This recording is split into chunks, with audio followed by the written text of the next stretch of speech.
আজিৰ পৰা আচলতে প্ৰচাৰ অভিযান আৰম্ভ কৰিছোঁ। কংগ্ৰেছ, ৰাইজৰ দল, CPI আটাইবিলাকে মিলি আমি আজি প্ৰচাৰ অভিযান আৰম্ভ কৰিছোঁ। প্ৰথম সভাখন হৈ গৈছে, দ্বিতীয় সভাখনলৈ আহিছোঁ। ৰাইজৰ সঁহাৰি যথেষ্ট ভাল। আশা কৰিছোঁ যে একপক্ষীয় ইলেকশ্যন হ'বলৈ গৈ আছে। জিকিম বুলি ভাবিছোঁ।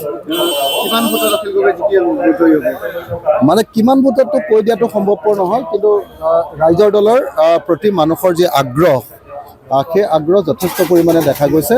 এতিয়া মই একদম খাটাং যে এইবাৰৰ নিৰ্বাচনটো একপক্ষীয় নিৰ্বাচন হ'ব, আমি জিকিম।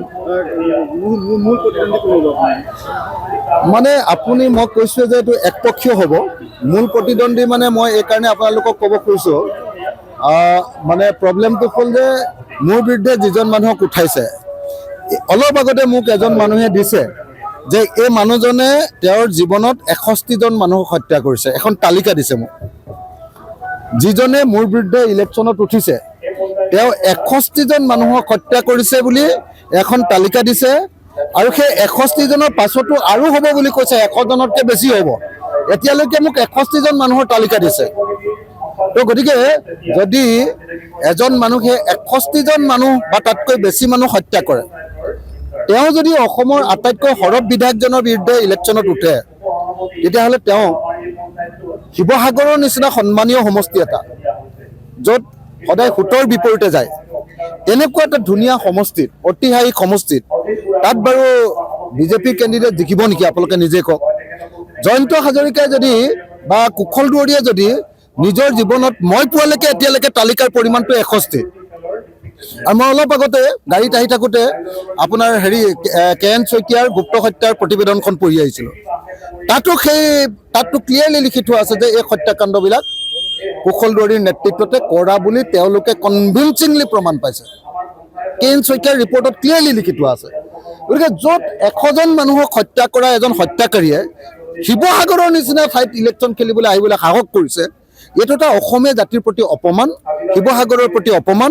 আৰু সেইকাৰণে মই নাভাবোঁ যে ইয়াত আচলতে অখিল গগৈৰ বিৰুদ্ধে, অসমৰ আটাইতকৈ সক্ৰিয় আৰু সৰব বিধায়কজনৰ বিৰুদ্ধে তেওঁলোকে ইয়াত প্ৰতিদ্বন্দ্বিতা কৰিব পাৰিব।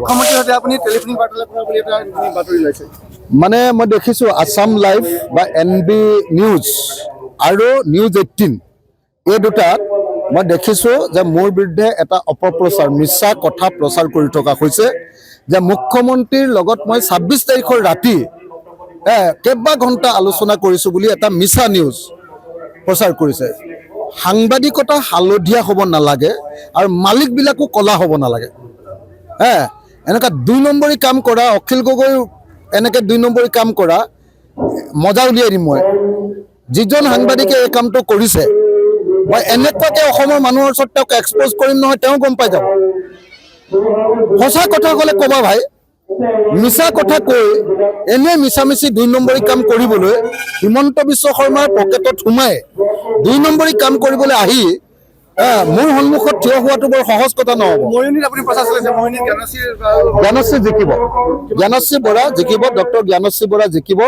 কাৰণ মৰিয়নিৰ ৰাইজে এইবাৰ মানে কুৰ্মী পৰিয়ালৰ যিটো ৰাজত্ব, সেইটো ৰাজত্ব শেষ কৰিব খুজিছে। 35 বছৰ কুৰ্মী পৰিয়ালক দিলে, পালে 0 মৰিয়নিয়ে। সেইকাৰণে এইবাৰ কুৰ্মী পৰিয়ালক খেদিব আৰু সকলো অসমীয়া মানুহ একলগ হৈছে।